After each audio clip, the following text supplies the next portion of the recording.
Deu?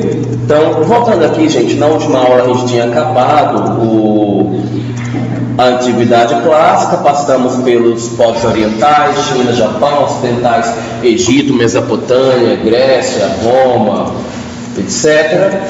E a gente chegou no ponto em que acabou-se as contribuições do período na antiguidade, e a gente chega no ponto onde acontece o declínio do Império Romano e a gente começa a entrar no período das trevas, que há uma controvérsia entre os autores, né? Alguns acham que houve muita riqueza nas artes, etc. Mas uma coisa é fato: para o paisagismo não houve riqueza nenhuma.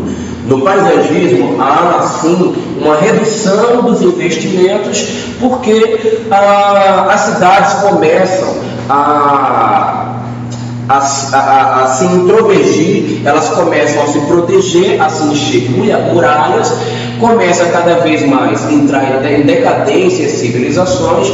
O Império Romano, que antes era a fonte da riqueza, ele começa a ser invadido pelos bárbaros. Na verdade, não que não exista um paisagismo que esteja intensamente sendo explorado e enriquecido lá no Império Bizantino, lá em Constantinopla. Enquanto está rolando 1000 anos de riqueza lá, o restante da Europa está nas trevas. Mas como eu estou localizado também aqui, não somente no tempo e no espaço, mas também nas manifestações mais importantes, a gente precisa entender um pouquinho do que aconteceu no período medieval na Europa, que era a maior parte do que se existia de mundo naquele período. Nesse momento, gente, o que ia imperar em termos de arquitetura, que por consequência ia dar um estilo de paisagismo, era a arquitetura monástica. Então a gente estava voltado ou para os templos ou para as igrejas, né? O cristianismo era quem estava dominando, ou para os monastérios. E o que acontecia nesses locais? Ou você precisava fazer uma grande muralha, ou você tinha uma área que tinha ao redor do monastério que era para o cultivo de total subsistência. Então, nesse período, a gente vai ter um estilo de vida recolhido e voltado para a agricultura. Num primeiro momento, o que vai funcionar como se fosse a ornamentação paisagística dessas áreas é simplesmente os pomares e hortas. E não são pomares e hortas muito bonitinhos, não. São umas coisas que são tratadas com o mínimo, até porque o risco bélico ele era constante e evidente. Então não se acontecia de maneira muito rica e muito bem explorada, não. Quando no máximo aconteciam também no caso das cidades que já estavam emuralhadas, por trás das muralhas, em quantidade muito pequena, já que a escassez de água e de outros recursos estava muito grande por conta da iminência da chegada constante de bárbaros. Então, a gente vai perceber que no primeiro momento, apesar de bastante escasso, por estar trancado e sempre preso nessa condição, as civilizações começam a se estabilizar. Os bárbaros acabam invadindo a Europa, mas novas civilizações, com novos impérios e até mesmo com a ascensão do período do feudalismo, a gente começa a ter uma nova sociedade que começa a ter novas necessidades e expectativas paisagísticas. Então, aquele local que antes tinha um pomar, ele começa a ter um chafariz. Aquele chafariz é um local também onde vai acontecer o lazer. E justamente por ali ter um lazer e precisa ser mais agradável, começa a aparecer também os jardins de recinto, que vão começar a ter pergolados e caramanchões. E deste período aqui, gente, que a gente vai herdar essas três coisas: o uso de pergolado, caramanchão, jardins de recinto. Caramanchão, gente, é simplesmente um volume edificado para colocar trepadeiras ou flores, tá? Isso que é um caramanchão. Um paredão de flores. Os caramanchões também podem ser de formato curvo, fazendo uma arcada e caindo, como a gente tem aqui, ó. Também dá para chamar de caramanchão. Os pergolados são aquelas vigotas que são enfiadas nas construções e a gente também coloca trepadeiras ou flores, tá? Os jardins de recintos para cultivo de flores também vão ser características que vão aparecer nesse período. Por conta da influência, inclusive, dos povos que vinham dos mourões, que são os povos que colonizaram a área da Espanha, a gente vai ver como ornamentação típica do paisagismo, nesse que eu queria mostrar, a aparição de azulejos na composição visual da área externa. Então isso também é uma característica que vai ficar presente nessas áreas aqui. Só que com a evolução dos castelos, com a ascensão do que antes era a queda do Império Romano, a gente vai ver que a civilização vai enriquecendo aos poucos, e a necessidade de ostentar os jardins vem inclusive já nas igrejas onde esqueci o nome agora do cargo do cara lá da igreja, não vou conseguir falar o nome exato, mas os líderes religiosos, eles começam devagarzinho a ter jardins de contemplação.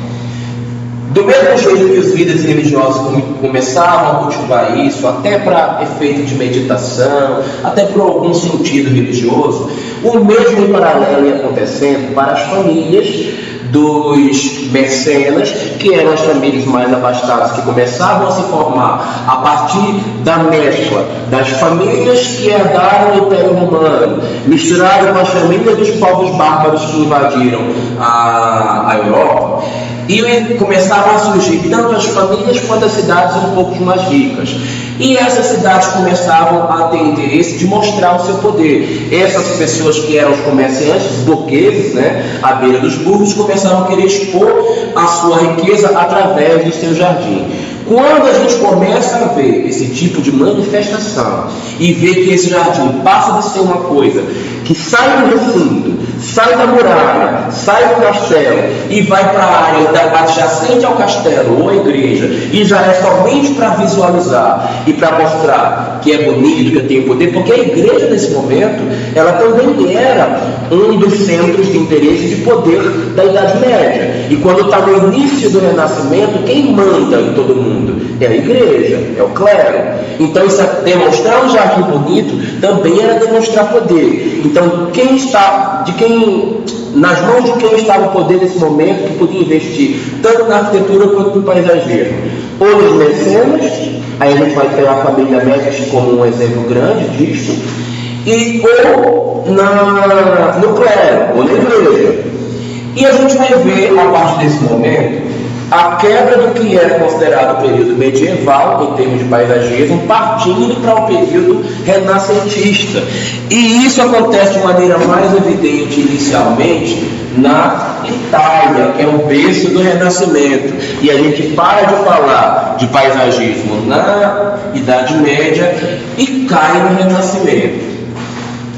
No Renascimento, gente, nós vamos ter características muito diferentes do que existia no passado.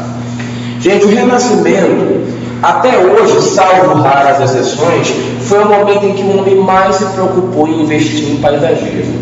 O paisagismo era altamente elaborado, o investimento era grande, a necessidade de demonstração de poder era enorme, e os jardins tinham simplesmente a intenção de serem contemplativos.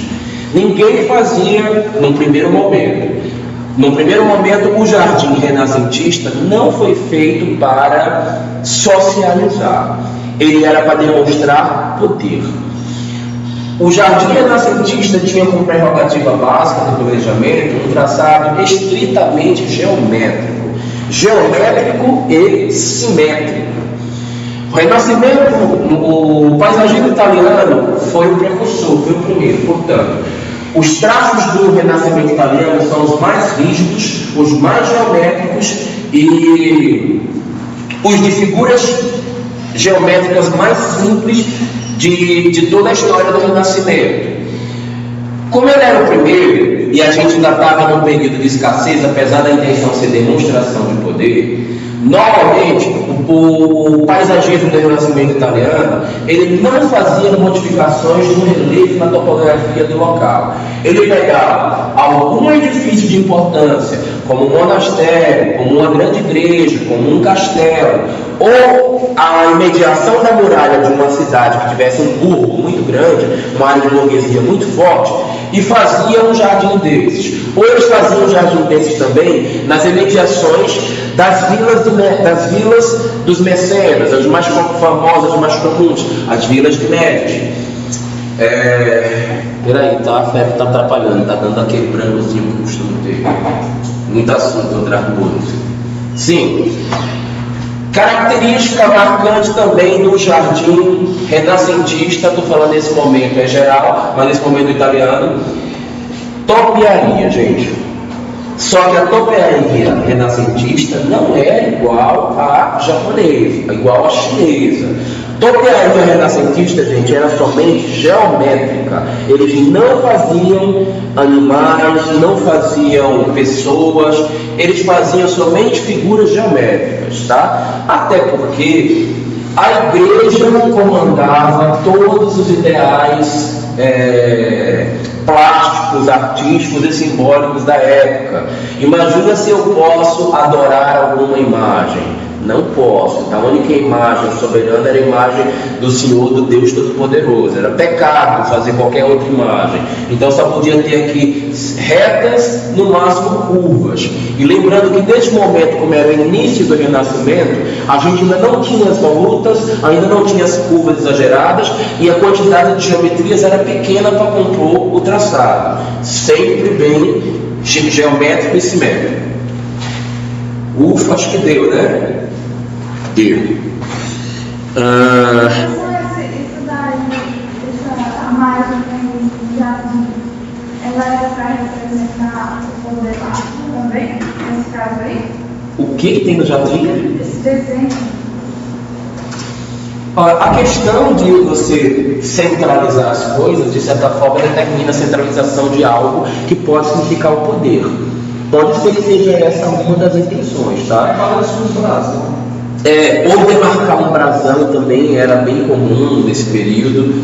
Pode ser, isso pode estar diretamente relacionado com a demonstração de poder. Normalmente esse jardim ele era do tipo assim: vamos lá para a torre do castelo e vamos olhar para baixo, olha para o nosso poderoso, olha como o meu jardim é lindo. Mas passear dentro só para tirar uma onda mesmo. Não era uma coisa agradável não, porque vocês estão vendo, céu aberto, sol quentaço aí, e nada de local para proteger. Não tem uma arvorezinha para você ficar debaixo não. Então realmente era de contemplação esse jardim. Essa história de treinamento aqui central, inclusive, a gente acabou de estudar e ver que isso atrapalha completamente a socialização, tá? Só que as coisas vão mudando de configuração. Esse é o primeiro traçado. No primeiro momento eles nascem bem simétricos, mas as formas começam a dar uma elaborada, mesmo no jardim italiano, de um período mais avançado. Aos poucos começam a aparecer as escadarias, mas eu quero que fique marcado para vocês a diferença de que o jardim renascentista italiano básico é plano. Ele só começa a ter nível quando ele começa a evoluir na Europa e começa a chegar em outras civilizações, tá? Por enquanto nós vamos entender que o italiano era básico. Aqui mais um, ó. Aqui já é uma evolução. No início a gente não tinha o chafariz d'água, ele era mais básico. Ele tinha somente as topiarias, quase nada de flores. No segundo momento, a gente já começa a ter aquela estrutura inútil central, que você roda, bate no peito e não faz nada. Mas assim, como ele tinha intenção simbólica, então ele está se prestando à intenção que era daquela época. Mas vocês percebam que no Renascimento tardio do italiano, as topiarias começam a subir um pouco de volume, mas nunca as topiarias italianas elas chegam à altura das inglesas e das francesas, porque tanto na França quanto na Inglaterra o paisagismo, o renascimento em termos de paisagismo, ele era tardio. O da Itália ficou muitos anos tendo paisagismo antes de chegar na França e na Itália, tá? Mas você vê que esse aqui, ó, é aquele de contemplação. Tem a edificação aqui em cima, a gente está observando ele lá de cima aqui para baixo. Provavelmente aqui era um local onde havia meditação dos religiosos, qualquer coisa do tipo. Quando a gente começa a ver o trabalho de paisagismo já incrementando as vilas de Médici, a gente começa a ver que começam a surgir desníveis, mas isso já é final de Renascimento. Esse desnível em final de Renascimento já é um período contemporâneo ao paisagismo acontecendo na França. E lá na França a gente vai começar a perceber que tem desníveis, escadarias e mais elementos são adicionados. Além dos chafarizes são adicionadas esculturas. Por que isso vai aparecendo aos poucos, gente? Por que já não aparece como contribuição? Se lembra que a gente está saindo de uma Europa devastada, uma Europa pobre, invadida por bárbaros, cheia de guerras, não havia segurança para colocar riqueza nos jardins.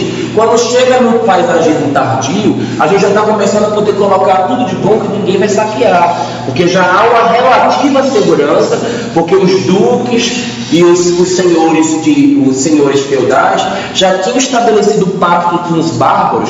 Inclusive alguns dos bárbaros já eram donos de algumas terras vizinhas, então eles faziam esses pactos: você fica na tua e eu na minha, a gente não vai se incomodar, pega teu pedaço de terra, eu pego a minha, eu pego os meus escravos, você pega os seus, e fica todo mundo numa boa. Então por isso que já havia uma relativa paz, uma relativa estabilidade para se investir mais na ornamentação paisagística.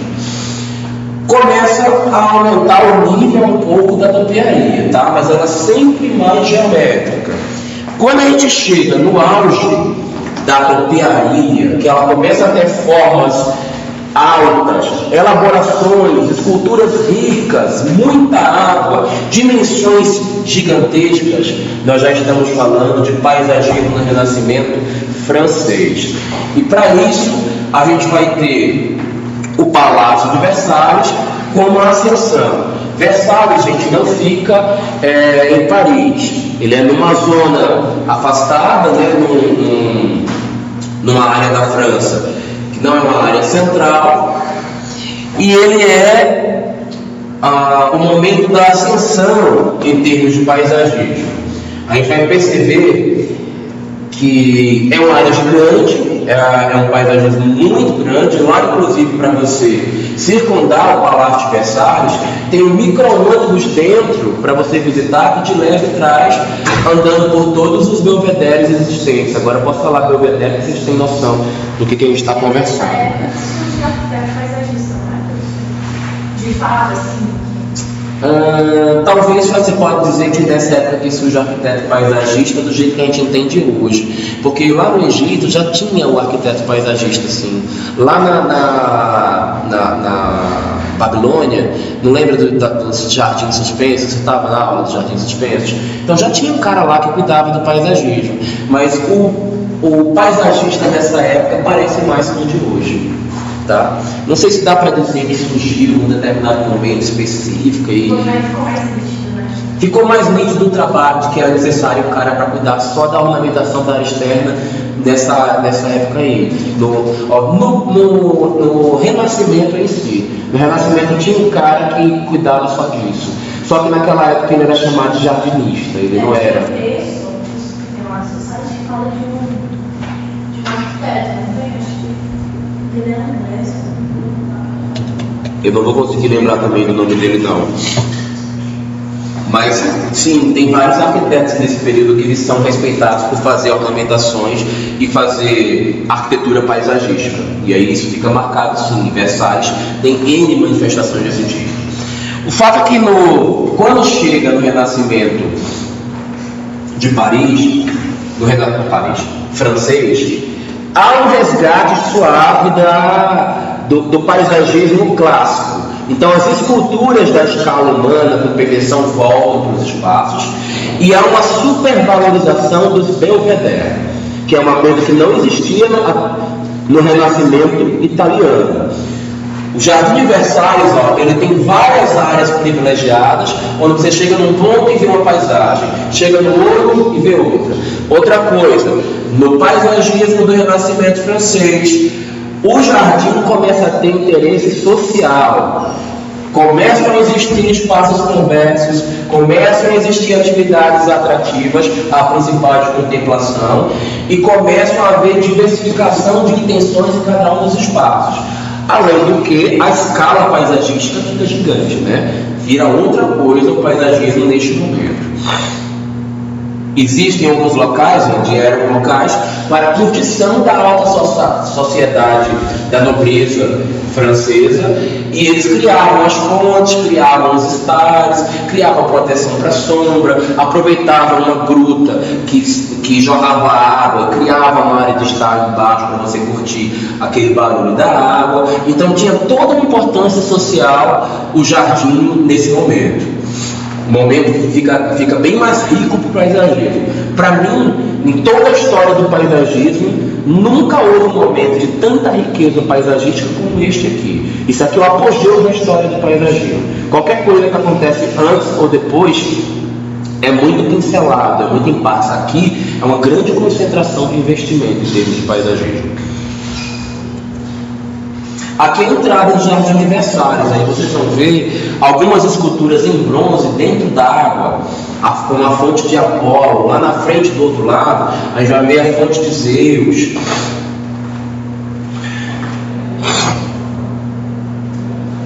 Isso é uma característica também. Vocês já começam a perceber que não é um jardim desprovido de copresença, né? Apesar dele ter coisas que no paisagismo no Brasil não diminuiria muito a copresença para a gente. Tem um elemento central que evita a socialização. Mas vocês conseguem citar mais alguns elementos de copresença que tem nesse jardim? Muita convexidade, porque o espaço é totalmente fechado por um volume que nem é arbóreo, né? Então, como ele é edificado, é um volume construído, a convexidade fica mais forte. O que mais que vocês disseram aí? Muita construtividade, que não necessariamente é causada por portas, mas por passagens. O que mais que vocês identificam?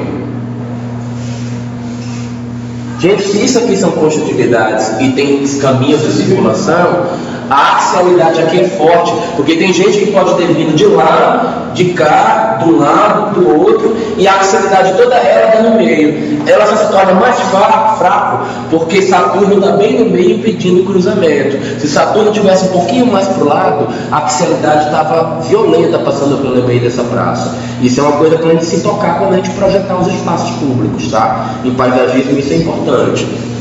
Logicamente, gente, que para um paisagismo do Renascimento francês, a questão simbólica do Saturno tem muito mais importância do que a socialização. Mas você tem que saber botar na balança o que é mais importante. E hoje em dia, no paisagismo contemporâneo no Brasil, você pode manter a questão do simbólico, a dar uma afastadinha, você não vai perder o simbolismo, e manter a axialidade, por que não? Não é possível tudo isso. O paisagismo brasileiro, a arquitetura brasileira, ela não é assim simétrica, geométrica, né? Lembrando, no paisagismo francês, a gente continua geométrico e simétrico. Só que as formas são mais elaboradas e as curvas elas têm mais volutas. O que é isto? Influência do rococó, influência do barroco, que já está se vivendo nas artes desse momento. Por isso que o paisagismo fica mais elaborado. Os caramanchões são mais cheios e há presença muito mais abundante de esculturas elaboradas, a água no paisagismo em maior quantidade.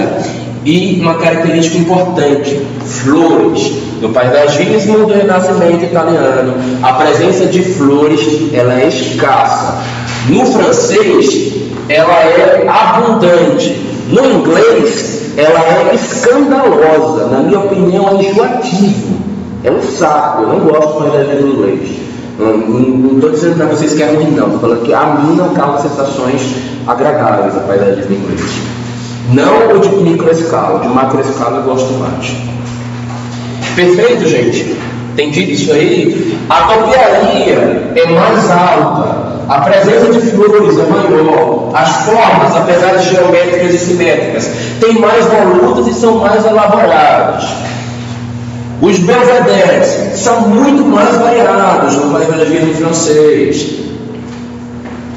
Os brasões, eles têm formas mais complexas no desenho do paisagismo. A água vai comparecer. Não necessariamente a água do paisagismo, do Renascimento, ela é água em movimento, tá? Eles não têm essa preocupação com a natureza que os orientais têm, não. Eles são muito mais do simbolismo, do poder. Coisa interessante, gente. Os europeus, eles são admiradores do paisagismo tropical. Eles adoram o nosso paisagismo. O paisagismo do Brasil para eles é o top. Então, lá na escola de botânica europeia, eles estudam a disciplina paisagismo tropical brasileiro. Eles têm uma disciplina assim, para entender como é o nosso paisagismo, porque é um dos mais fartos e mais ricos do mundo. Nós temos a maior quantidade de variedade, a maior variedade vegetal do mundo. Então eles querem entender o que é tudo isso.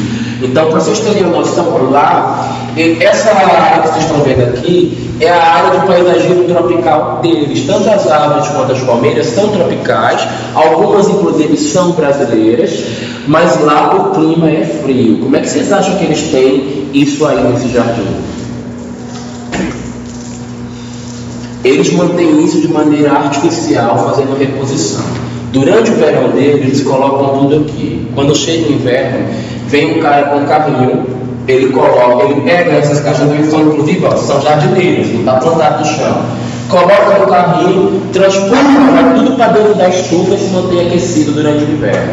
Quando acaba o inverno, eles tiram tudinho no carrinho e repõem aqui no local. E é assim que eles conseguem manter o jardim tropical lá em Versalhes. Não só em Versalhes, em vários outros locais, como eu já falei, as pessoas da área biológica, da área botânica lá na Europa, elas são muito encantadas com o nosso paisagismo, com a nossa natureza. Eles buscam muito isso. Os peixes aqui querem fazer jardim japonês. Rapaz, comida gostosa é a do vizinho, né? O vizinho é sempre mais verde. Sempre mais verde. A mulher do vizinho é mais bonita também. Saiu um aplicativo, o pessoal de lá fizeram um aplicativo com as plantas. Só que ainda não tem muita coisa daqui, porque tem muito, né? Mas querendo ou não, logo eles vão colocar o nosso, porque o mundo inteiro adora o paisagismo tropical. Quero até que você me fale esse aí exatamente, qual que é. Vê se eu já conheço. Pois me mostra. Ó, esse é um dos belvederes, tá? Onde a gente vê a gruta ali de Apolo, e aí tem as composições, tem todas umas histórias que eles contam. Isso aí são trechos, na verdade, das mitologias greco-romanas que eles colocam aí nesses belvederes, né? São trechos de Versalhes, onde você sai lá pela lateral, dá acesso à gruta e você fica aqui nesse estar aí. Essa água aí é um rio mesmo correndo ou é um viário? É um rio que nasce numa gruta que tem aí dentro, é água de lá mesmo, natural. Eles só fizeram aproveitar a área. As escadarias que são típicas do paisagismo francês, porque no francês já não é nivelado, é desnivelado. Ó, o finalzinho do italiano tem desnivelamento, mas como é no final, eu vou considerar que desnivelamento, escadaria e topografia com desnível é característica do francês. Gente, jardim renascentista não pensa em acessibilidade, viu? Isso não é uma preocupação dos povos do Renascimento. Isso é uma preocupação contemporânea, a gente é que pensa. Inclusive, paisagismo contemporâneo americano também não pensa em acessibilidade. Quem está no auge do raciocínio da acessibilidade é o brasileiro ainda. Algumas dessas áreas de paisagismo, elas são, na verdade, hortas, pomares também, tá? Por isso vocês estão vendo algumas dessas hortaliças aí nos desenhos. Aqui já é uma área topiária mais rica em floração, né? Com as topiárias bem elaboradas, como eu falei para vocês, que é característica já francesa. Isso aí não foi o Bertrand que fez, não? Foi não, de maneira alguma. Se fosse o Brenan, ia ter o cortezinho, ia ter as veias. O Brenan é um pouquinho mais escrachado. Aqui já não é Versalhes. E a gente sai do francês e chega no inglês. Gente, o paisagismo do Renascimento inglês não tem influência do paisagismo do Renascimento italiano como o francês teve. Enquanto o francês foi lá na Itália para saber como estavam as artes e bebeu do Renascimento e está todo envolvido com aquela geometria, com aquelas topiarias, o inglês não está nem aí para a Europa. O inglês descobriu um povo muito mais rico, com uma cultura diferente, que ele está a fim de trocar ideia, e ele foi lá na China e coletou aquelas coisas que a gente estudou agora há pouco sobre a China. O inglês tem sua base paisagística na China. Então o que o inglês quer? Imitar a topografia que existe no local. Grandes dimensões, muito embora a Inglaterra não tenha grandes dimensões, mas ele está muito inspirado, porque o inglês ele tem um período de colonização na China também, tá? Então ele herda tudo isso de lá. Inclusive ele traz muita vegetação, ele traz muita coisa da China. O inglês também vai ter essa história dos jardins de espelhos, jardins de reflexos, que é característica da China.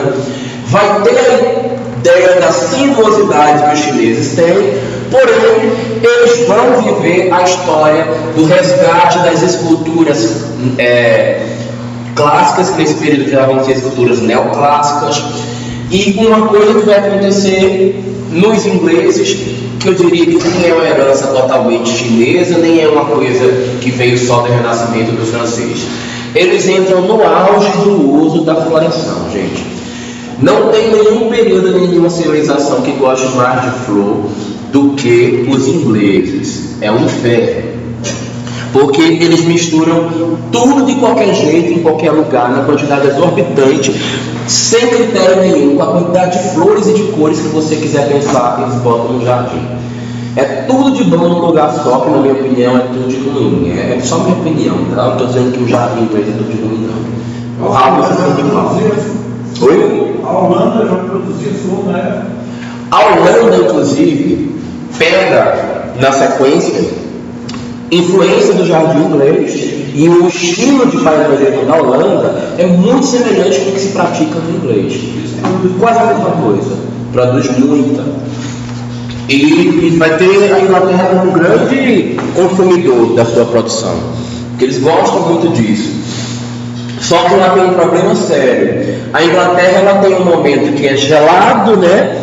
E que aí morre tudo, que vai cair todas as folhas e as flores, e vai ficar tudo seco. E tem um outro momento em que fica tudo florido. Então a gente vai ver os jardins de estações também, a característica do jardim inglês. Aí vai ver o jardim ficando amarelado, depois a gente vai ver o jardim ficando alaranjado, depois o jardim ficando como é que é? Amarelado, alaranjado e avermelhado. Depois volta a ficar verde. Então aqui vocês estão vendo um pouco disso, ó. Jardim de reflexos, com grandes dimensões de águas, com essa coisa da coloração das estações. O jardim inglês, gente, ele é um jardim essencialmente romântico, bucólico. Isso é uma característica do inglês. Ele é o jardim de quem gosta das folhas caídas no chão, das alamedas uma do lado da outra para você passear no meio delas, dos caramachões cobertos de flores, você passando por debaixo. Jardim inglês, gente, é o jardim da mulherzinha romântica passear dentro. É por isso que a maioria das mulheres, quando vão para a Inglaterra e veem essas coisas, ficam encantadas. Eu tenho um pouco de abuso, porque o meu ex-sócio, ele viajava para a Inglaterra de 6 em 6 meses. Então, toda vez que ele vinha, ele pegava o canteiro da frente do nosso escritório, entupia de todas as flores que ele podia. Eu não aguentava mais, já estava para 50 espécies diferentes, e ele não cansava de botar mais uma.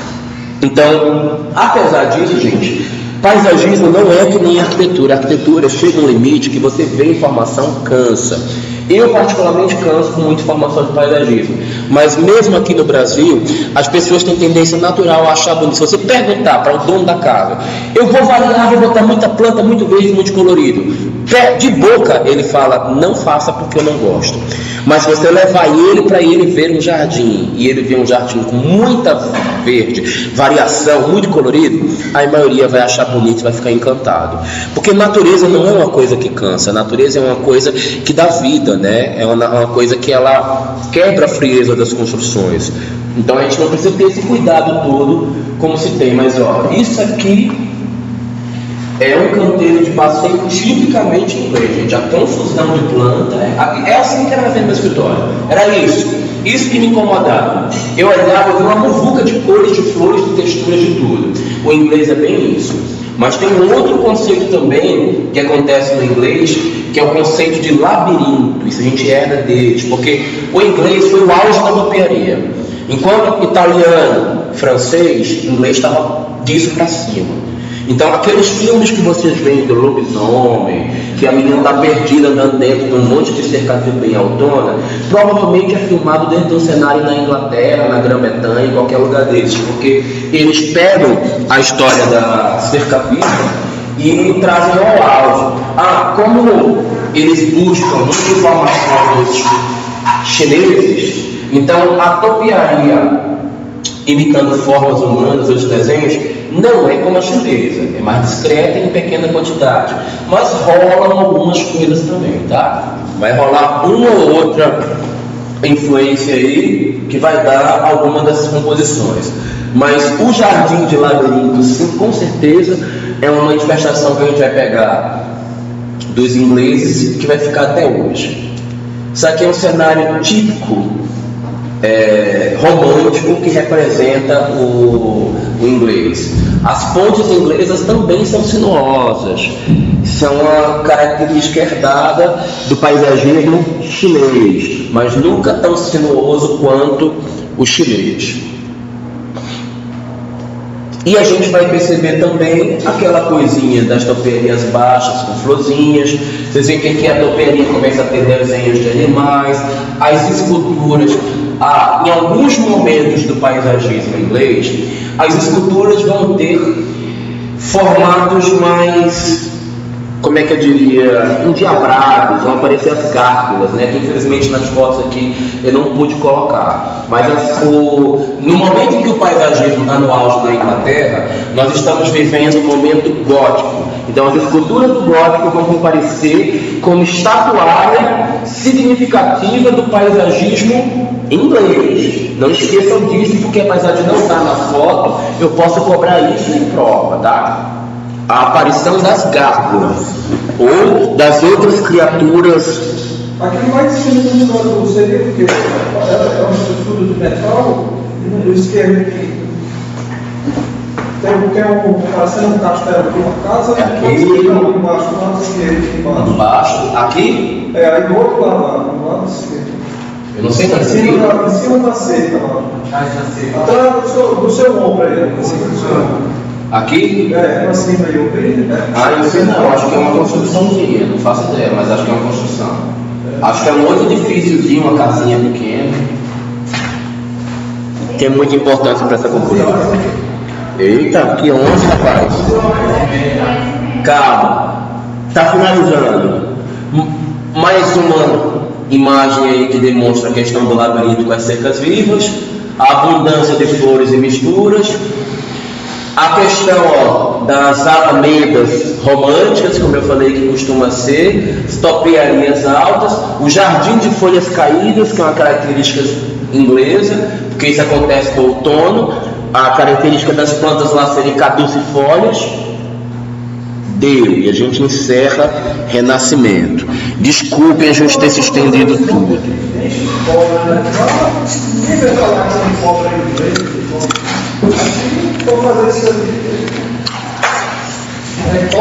Vou interromper aqui então, tá? Então até a próxima aula, a gente começa paisagismo contemporâneo.